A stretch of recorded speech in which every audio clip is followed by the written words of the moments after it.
Аяғыңызды 20 минут көтерсеңіз 5 аурудан құтыласыз.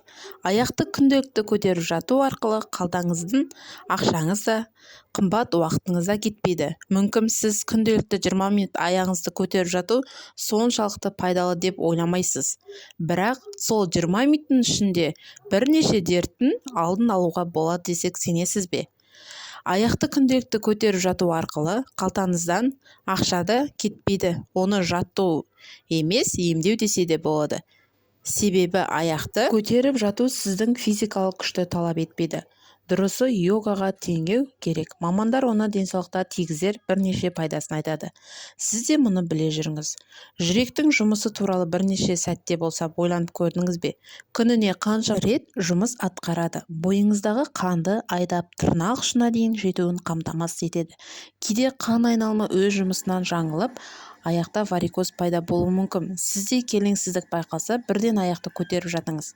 Жаттығумен денеңіздегі сұлуланып немесе аяғыңыз әдемі болып кетпейді. Алайда аяқтағы тамырлардың кеңеюінің алдын алады. Жаттығу қалай жасалады? Шалқаңызда жатып, аяғыңызды жоғары көтеріп, қабырғаға тіреңіз. Сонда денеңіз жерде, ал аяқтарыңыз тікінен тұруы керек. Денесі осы қалыпта 20 минут ұстап тұрыңыз. Қолдарыңызды барынша еркін ұстаңыз. Басқа еш қимылсыз қайталаудың қажеті жоқ. Бойыңыздағы тепе-теңдікті сақтап, өзіңіз тыныш әрі жайлы сезініңіз.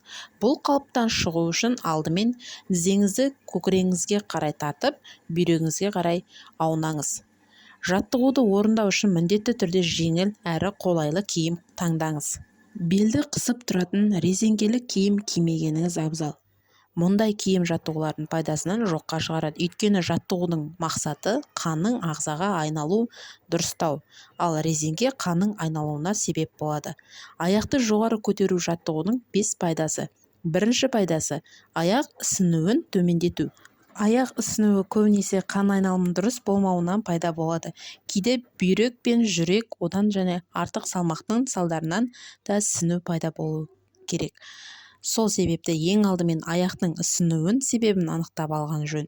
Оның кейде еміне аяқты көтеріп жату жаттығуын қосып алуыңызға болады. Екінші, аяқтың ауырғанын басады. Күні бойы тік тұрып жұмыс істейтін жандардың түнде аяқтары ауырады. Олар да осы әдісті қолданып көрсе, тартылыс күші аяғындағы ауруды қалай басқанын байқамайды қалады. 20 минуттық жаттығу аяқты жеңіл қалыпқа түсіреді. Үшінші, ас қорытуды дұрыстайды. Егер аяқ бастан жоғары тұрса, бұл сұйықтықтың ағзаға жиналып қалуымен қана күреспей, асқазанның жұмысына да әсер ететін болады. Ішектің қозғалысын реттеп, астың қорытылуына жақсартады.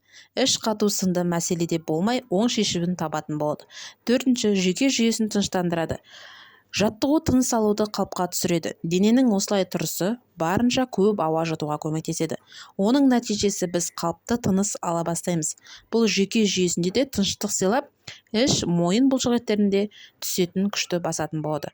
Бесінші, жан тыныштығы. Жаттығу мидағы оттегін барынша толтырып, оны тыныштандырады. Тән мен жан оның тыныштықпен, үйлесімділікпен орнайтын болады. Жаттығуды күн сайын жасаңыз. Көп уақыт өтпей, жағдайыңыз жақсара түседі.